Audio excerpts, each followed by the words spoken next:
Hello everyone, Dr. Virginia Ellis over here in Orinda, California. Today I am going to be talking about implants, answering a couple questions over here that I have on my sheet.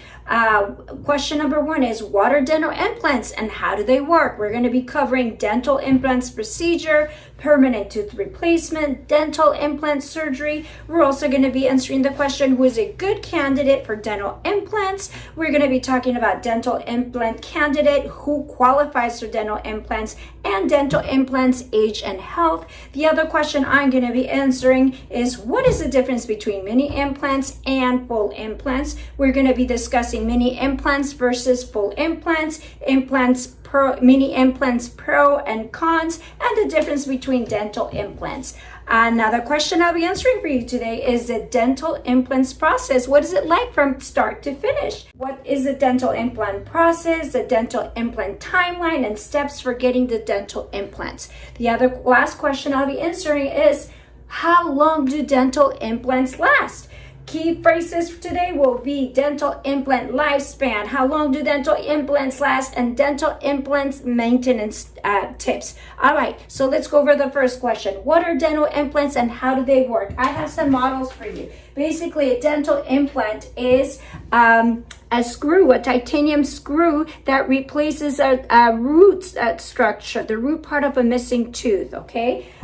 What does it involve? It usually involves having the right tooth structure. So I'll be answering all these questions that we talked about. So basically, if you're missing a tooth and you're thinking, oh, maybe I'd like to have an implant, not everyone can have a dental implant. You have to have the right type of bone and the right location to where it can be placed. Sometimes there can be people who have nerves that are too close in an area where an implant must be placed. You might have a nerve right here that could be way up here, and going ahead and placing a titanium screw into the nerve area could damage it. So if that's your case, you wouldn't be what's called a candidate for a dental implant. You also have to have enough bone density or enough width of the bone, and that can be determined by a consultation when you go ahead and have a consultation and discuss with the doctor what your situation is and what the limitations and possibilities are in your situation. That can also be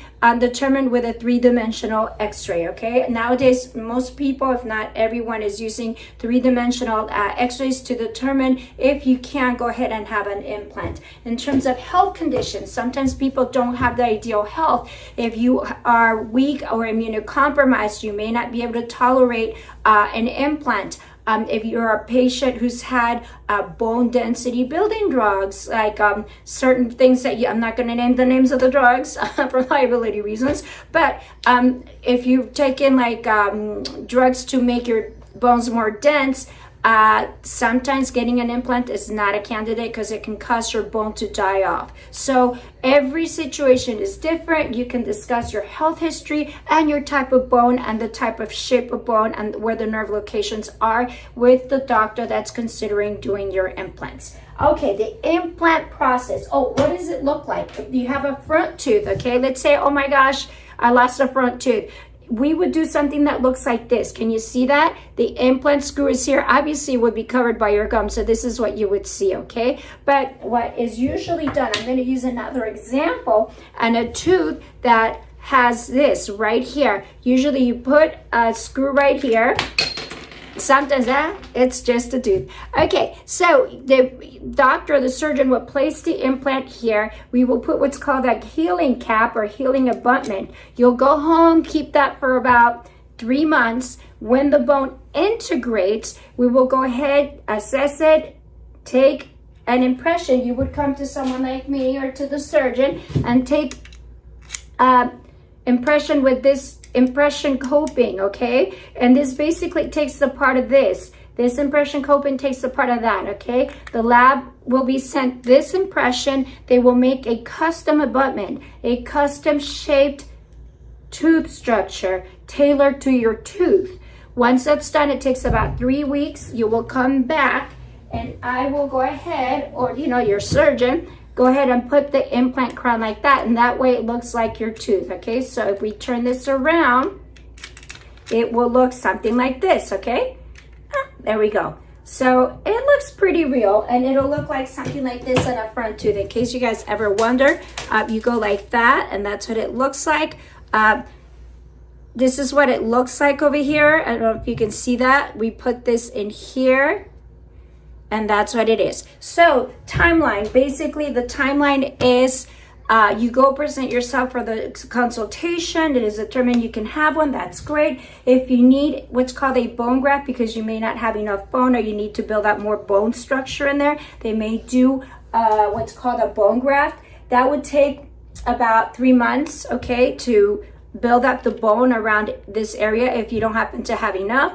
If you don't need to have a bone graft, then it's just straight into the implant. Once the implant is placed, and it takes 3 months for it to integrate into the bone area, then we go ahead and do this part right here, okay? So from the time that you have an implant placed and it successfully integrates in the usual time, which is about 3 months, it'll take about 3 months and 3 weeks, because usually the lab will need about 3 weeks to make an implant crown. In the case that you need to have a bone graft, it would probably be 6 months and 3 weeks, okay? So in terms of caring for an implant, you pretty much floss it and clean it. You still have to go ahead and get your teeth clean like you do your other teeth.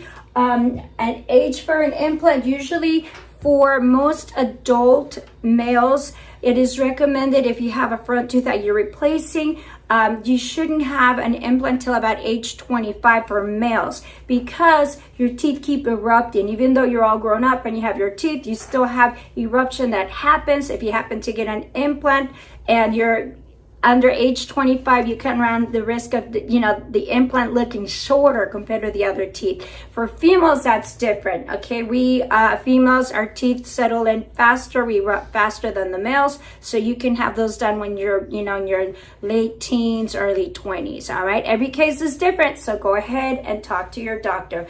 In terms of what age, it's about that, around age 25 for males, and late teens, early 20s for females for most cases, okay? You do have to have the right bone level, the right thickness. The nerves have to be in certain locations so the implant can be placed correctly, okay? The other thing is, how long do they last? They can last a long time. They can last for the rest of your life, or they can last less if you don't take care of your teeth. It just all depends. If you want something to last you a long time, take care of it. And also it depends on the quality of the surgery and how the surgery goes for you, okay?